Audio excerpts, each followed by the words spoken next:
Hi friends, welcome to our channel. இன்றைக்கி நம்ம என்ன பார்க்க போகிறோம்? சிக்கன் குழம்பு செய்யலாம் வாங்க. ஃபஸ்ட்டு கடாய் வச்சு சூடானதும் எண்ணெய் ஊற்றிக்கிட்டேன். அதுக்கப்புறம் பட்டை, இலை, கல்பாசி, கிராம்பு இதெல்லாம் போட்டுக்கலாம். அப்புறம் வெங்காயம் ஆட் பண்ணிக்கலாம்,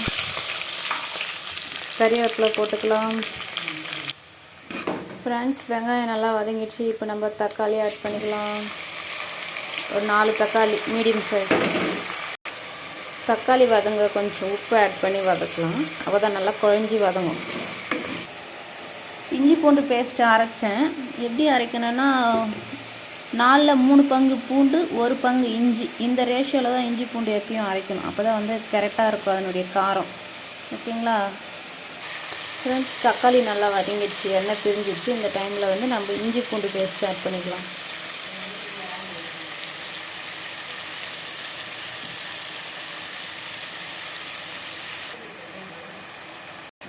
நெக்ஸ்ட்டு கறி போடணும். முன்னாடியே வாஷ் பண்ணி வச்சுருங்க. தண்ணி நல்லா இருவணும். அப்போ தான் வதக்கும் போது எக்ஸ்ட்ரா தண்ணிலாம் இருக்காது. கறியிலே ஆல்ரெடி தண்ணி இருக்கும். வதக்க வதக்க அது வெளியே வந்துகிட்டே இருக்கும். அதனால் நம்ம ஃபஸ்ட்டே வாஷ் பண்ணி இதை நம்ம வாஷ் பண்ணுற தண்ணி இருக்காத மாதிரி நல்லா இருத்து வச்சுக்கோங்க. இஞ்சி பூண்டு போட்டு நல்லா வதங்கிடுச்சு. பச்சை வாசனைலாம் போயிடுச்சு. இதுக்கப்புறம் நம்ம மஞ்சத்தூள் ஆட் பண்ணிக்கலாம். நெக்ஸ்ட்டு கறி ஆட் பண்ணிக்கலாம் ஃப்ரெண்ட்ஸ். கடைசியாக நம்ம ஒரு பேஸ்ட் அரைச்சி ஊற்ற போகிறோம். அது என்னென்னு பார்த்தோன்னா கரம் மசாலா பாக்கெட்னு சொல்லுவாங்க. 5 ருபீஸ்லேயே கிடைக்கிது லூஸில். இந்த மாதிரி பேக்கெட்டாக கிடைக்கும். சரிங்களா? இதை அரைச்சி ஊற்றுங்க, நல்லாயிருக்கும்.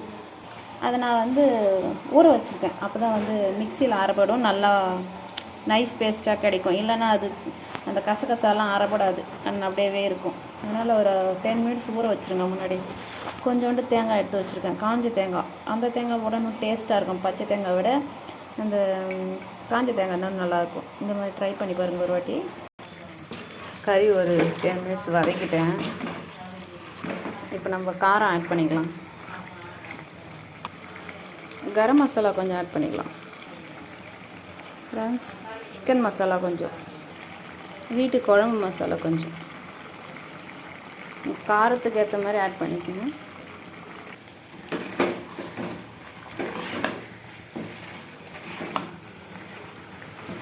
இது பச்சை வாசனை போகிற அளவுக்கு நம்ம தண்ணி ஊற்றாமே வதக்கலாம். இந்த டைமில் நம்ம தண்ணி ஆட் பண்ணிக்கலாம்.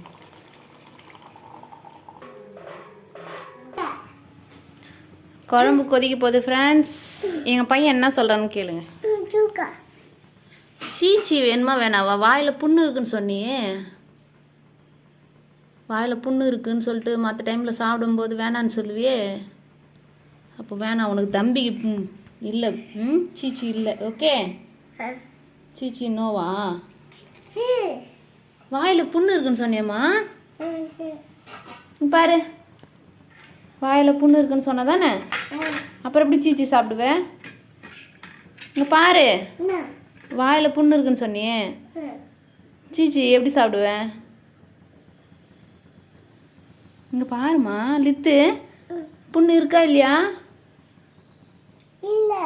புண்ணு இல்லையா? சீச்சி ஒன்று வேணாவா?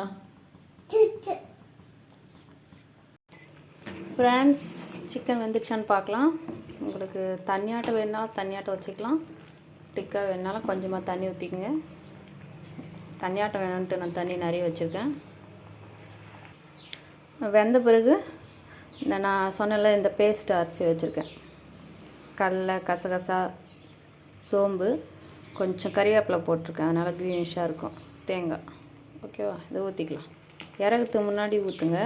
சும்மா ஒரு கொதி வந்தால் போதும், ரொம்ப நேரம் விடக்கூடாது. தேங்காய் ஊற்றினாவே ஒரு கொதி தான். ஓகேவா ஃப்ரெண்ட்ஸ்? ஒரு கொதி கொதிச்சிச்சு. இந்த டைமில் நம்ம மல்லித்தழையெல்லாம் தூவிக்கலாம்.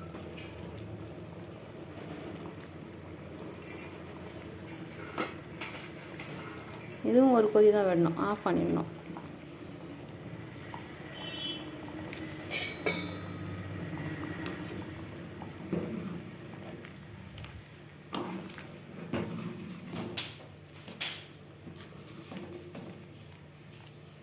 ஓகே ஃப்ரெண்ட்ஸ், ஸ்டவ் ஆஃப் பண்ணியாச்சு.